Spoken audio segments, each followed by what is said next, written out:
Hey everyone, welcome to, well, it's not really inside the biscuit tin because it's not Friday and I'm not wearing the OCD action shirt. Welcome to a new year. It's customary in Belgium until the 31st of January to say Happy New Year to people that you haven't seen since the start of the new year. And since I haven't seen any of you, Happy New Year to all of you. I hope you're having a good start and your Christmas period was alright and all that jazz. So I'm going to film a Q&A today about my OCD specifically. I'm inspired by the lovely Hannah Rainey, who creates the Talk Mental Health chat on Twitter, the hashtag Talk Mental Health.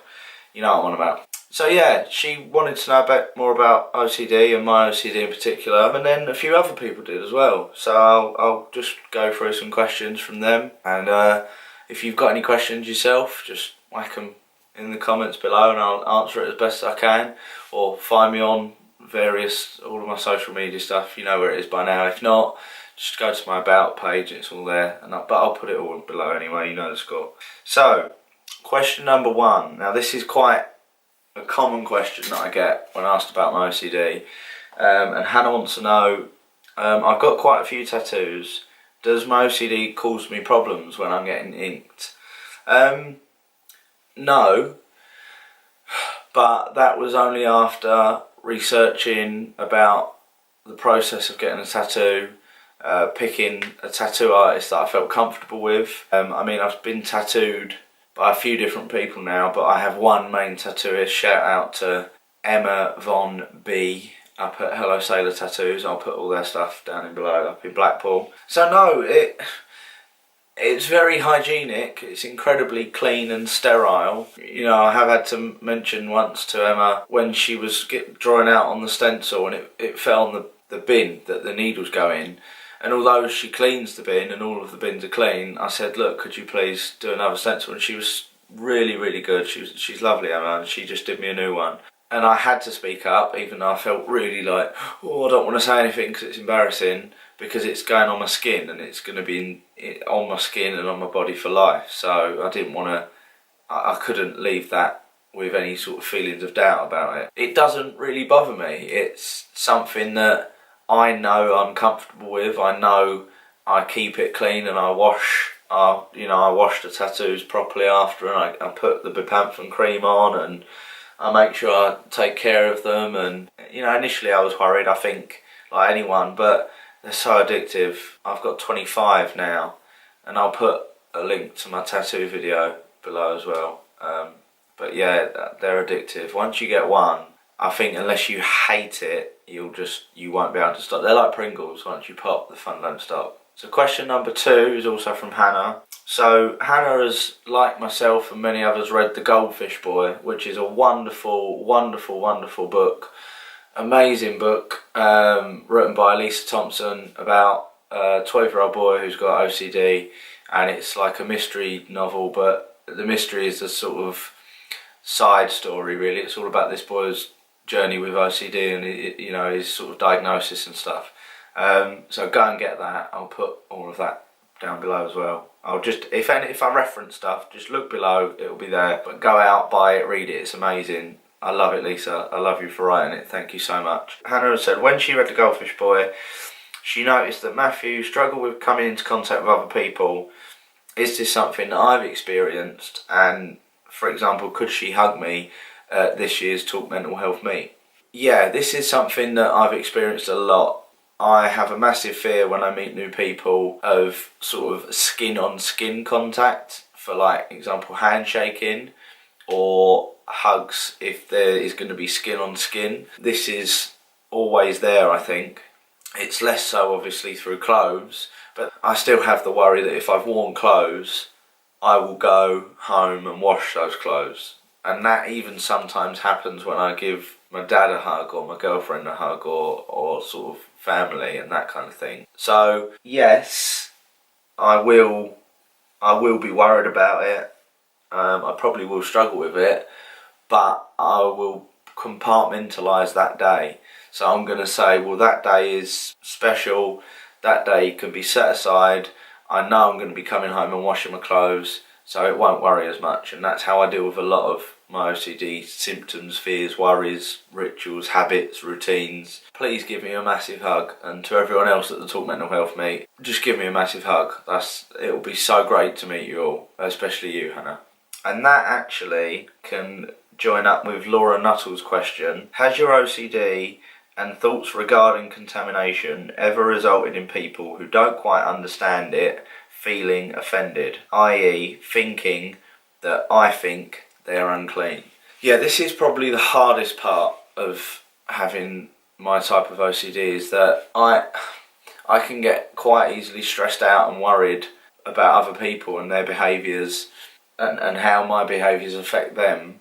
And it really isn't personal. You know, if I'm worried about touching you or interacting with you in any way, or interacting with something that you've touched, and I struggle with that, that's no reflection of who you are as a person. That's my mind beating me in that moment, and me not being able to say, well, no, fuck you, I don't need to think like that. But yeah, I think one of the hardest things was with my nan.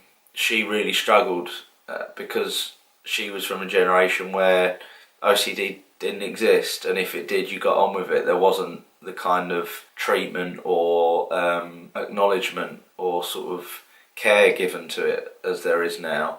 So I think she really struggled when, you know, I would say, I can't give you a hug goodbye, Nan, and she, you know, it would be upsetting for both of us. And it's happened with my dad and other family members and partners and stuff, and I think it's something that is the one thing that upsets me the most. But it's something that's fluid. It constantly changes. Some days I'm fine, some days I'm not. It's unpredictable. It's the very sort of core of my illness. It's the unpredictability of not knowing what kind of day I'm going to have. So yeah, I think that's where it's really hard. So question 3, well, 4 and 5 really. This is from Hannah and Laura Davies. How does your OCD manifest yourself? In what ways does OCD affect your daily life? What is a day in the life of me? So basically my days vary and change so much. So things that I struggle with daily: washing my hands, cleaning my teeth. You know, I could put toothpaste on my toothbrush, but if I feel like the bristles of the brush have touched the edge of the toothpaste lid, I'll have to wash the toothbrush, which could happen a few times, or I'll have to get rid of the toothpaste. If I'm showering and water droplets splash off the side of the bath onto me when I've showered, I have to wash those parts again.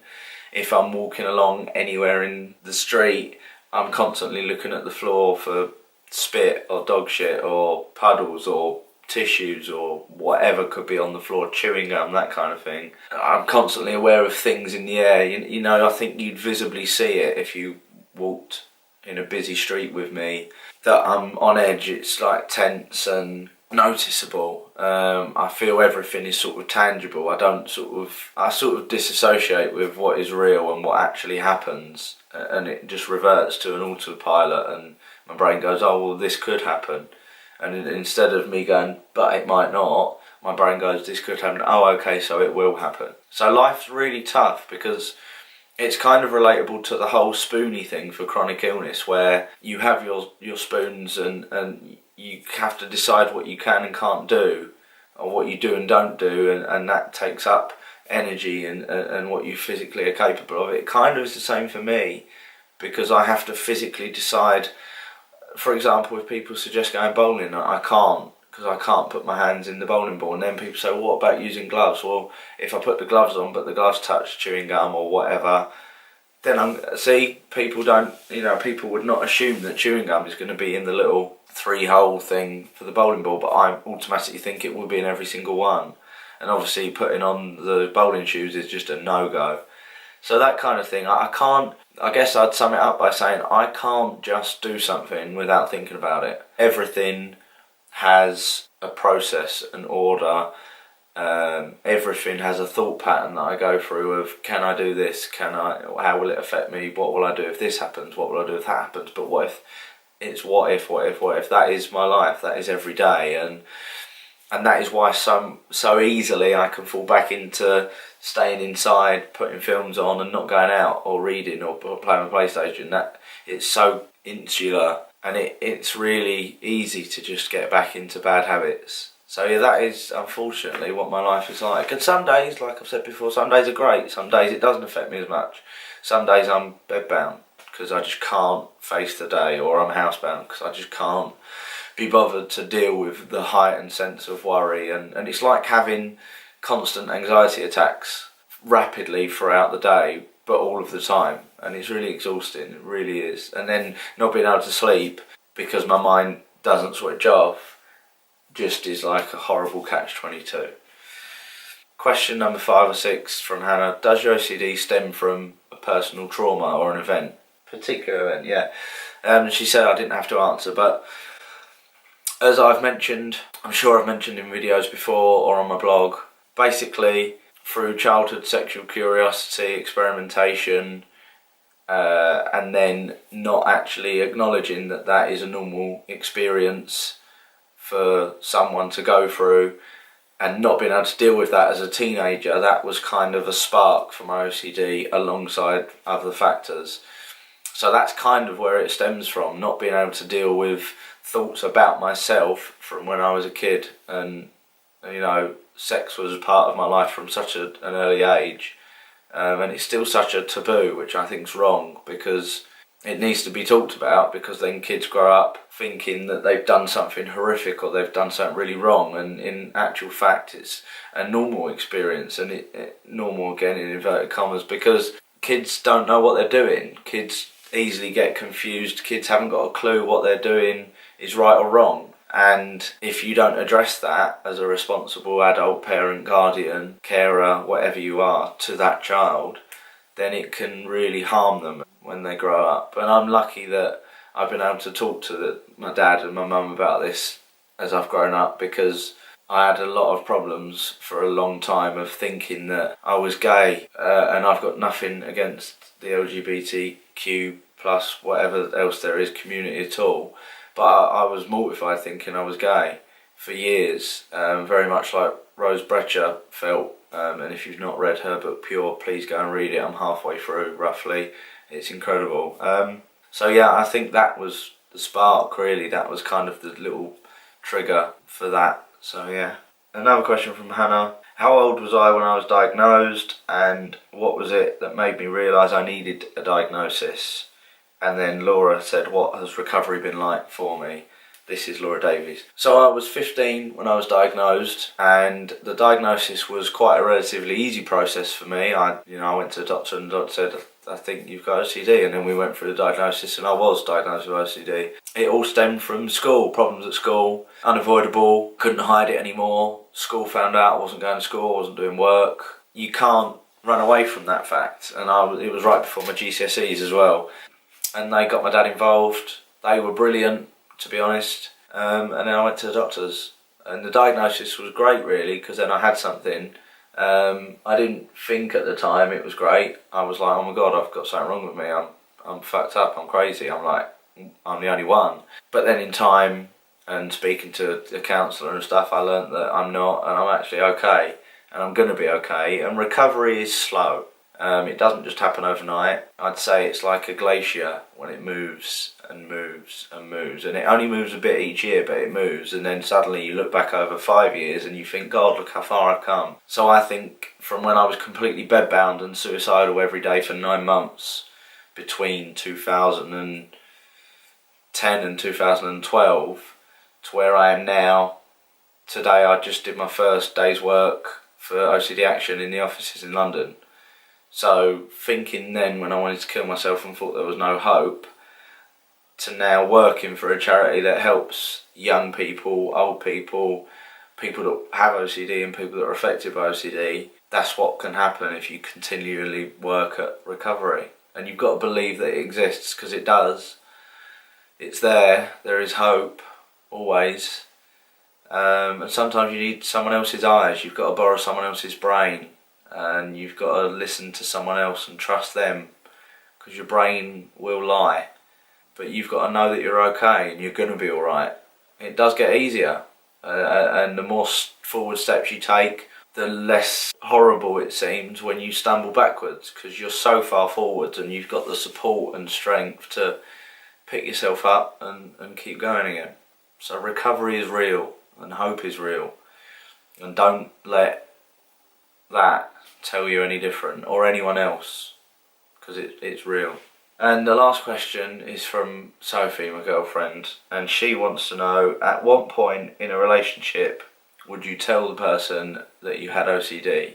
Sophie knew I had OCD when we got together. She knew everything, so she wasn't shocked. She knew it all. But had she not been aware, I think I wouldn't have been able to hide it, because I think with the nature of my OCD specifically, I can't escape it. It manifests itself. It's not something that's easy to brush under the carpet, or sort of, it isn't just up in my head, it isn't just thoughts, it's physical actions and reactions and behaviours. So I think I'd have had to have told her within the first couple of weeks, because I'd have been behaving in a way where she might have gone, what are you doing? Like, why are you doing that? Like, why do you wipe your phone whenever you go out and come in before you go to bed? Like, why do you wipe your cards down if you've been to London, or if you've been out for a drink? Why do you wash your clothes after you go out everywhere? Why do you shower before bed every single night?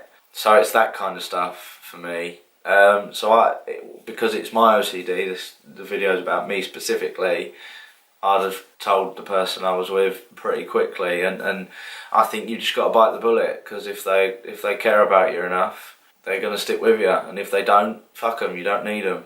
They clearly haven't got the mental capacity to be open and understand. And obviously if they say, look, this is too much, and they're really understanding with it, but say they don't think they could deal with it, that's different. But if they just drop you because of a mental illness, then you don't need them, you're better than that. That concludes the Q&A. If any of you want to know any more, or if any of you need support or help, get in touch with OCD Action, OCD UK, Mind, Rethink, Time to Change, Samaritans. And you know, help is real, hope is real, it exists, recovery is real, and you're not alone. So just get in touch if you need help. And as always, take care of yourselves. Adios.